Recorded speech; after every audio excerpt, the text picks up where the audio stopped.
Warahmatullahi wabarakatuh. Pimpinan anggota Komisi 3 yang saya hormati, Jaksa Agung dan para pejabat utama Kejaksaan Republik Indonesia yang saya banggakan, para Kajati yang hadir dari seluruh Indonesia. Saya senang sekali setiap kali bertemu dengan Pak Jaksa Agung ini, makin hari makin muda saja. Semoga semangat muda beliau juga menular kepada kita dalam ruangan ini.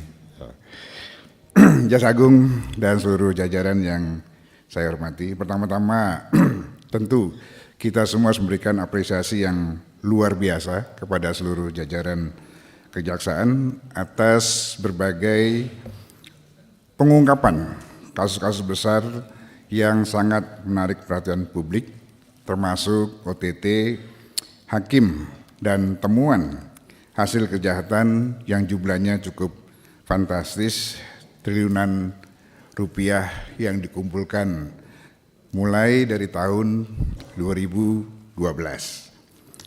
Kita semua tentu benar-benar terkejut, ternyata selama ini penjaga pintu terakhir keadilan masyarakat telah jebol juga.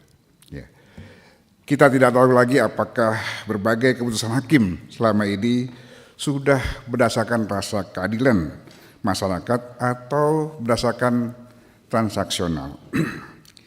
Dulu ada Pameo mengatakan, biarpun langit runtuh, hukum dan keadilan harus tetap ditegakkan. Faktanya hari ini langit tetap utuh, hukum dan rasa keadilan masyarakatnya yang runtuh. Untuk itu sekali lagi saya memberikan apresiasi. Pertanyaannya saya adalah, pada saat kejaksaan menyita tumpukan uang dan emas, apakah benar dalam bundel-bundel uang tersebut ada nama-nama penyetor dan nama hakim serta nama kasusnya?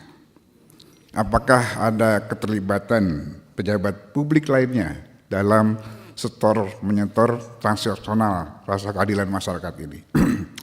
Itu yang pertama. Kemudian yang kedua, Presiden kita Pak Prabowo Subianto telah berkali-kali menegaskan, termasuk juga pada saat Pak Jaksa Agung kemarin digembleng di Lembah Tidar, Malang, dalam bahwa beliau ingin dalam penyelenggaraan pemerintahan beliau bersih dari korupsi dan bebas dari perbuatan tercela. PPATK kemarin mengungkap ada 97.000 anggota TNI Polri, 461 pejabat negara termasuk DPR, 1,5 juta pegawai swasta terlibat judi online. Pertanyaan saya bukan soal judinya. Pertanyaan saya adalah, apakah bagaimana keterlibatan kejaksaan terutama dalam kasus suap, karena judi ini ternyata ada unsur suapnya yang melindungi agar kegiatan itu terlindungi terutama di Kementerian Komdiki. Apakah hanya pada level bawah atau sudah menyerempet ke tengah atau ada potensi menyambar ke atas? Itu pertanyaannya. Lalu karena ini melibatkan pejabat negara penegak hukum, apakah di kejaksaan ada pejabat atau pegawai yang terlibat judi online? Kemudian kita juga menarik ketika Menteri Pertanahan yang mengungkapkan bahwa untuk memenuhi 3 juta perumahan rakyat, kita akan pakai, kata beliau, tanah-tanah aset kejaksaan yang disita dari hasil kejahatan untuk membangun 3 juta rumah. Pertanyaan saya adalah, apakah kejaksaan telah melakukan analisis terhadap adanya permintaan dari Menteri Perumahan tersebut tentang penggunaan atau pemanfaatan lahan yang telah menjadi aset negara atau disita dari hasil kejahatan?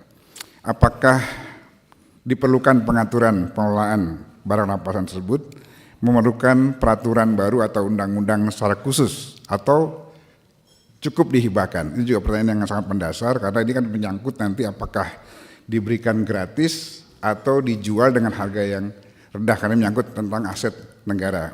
Ini juga sangat mempengaruhi merah dan birunya posisi neraca keuangan negara. Kemudian yang terakhir, Pak Jaksa, dalam waktu 1 tahun dari sekarang ini kita akan menerapkan Kitab Undang-Undang Hukum Pidana Nasional yang baru, menggantikan hukum kolonial yang ada selama ini.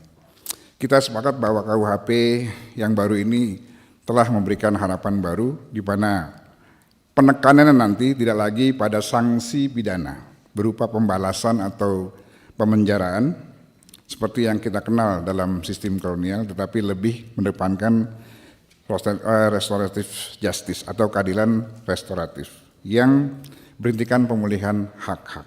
Pertanyaan saya adalah apakah bagaimana kesiapan kejaksaan dalam menerapkan KUHP ini terutama dalam hal pembuktian pasal-pasal baru dalam KUHP, misalnya delik santet yang saat ini telah masuk dalam KUHP. Demikian pimpinan yang bisa sampaikan. Terima kasih atas kesabaran kejaksaan mendengarkan beberapa pertanyaan saya. Assalamualaikum warahmatullahi wabarakatuh. Assalamualaikum warahmatullahi wabarakatuh. Terima kasih Pak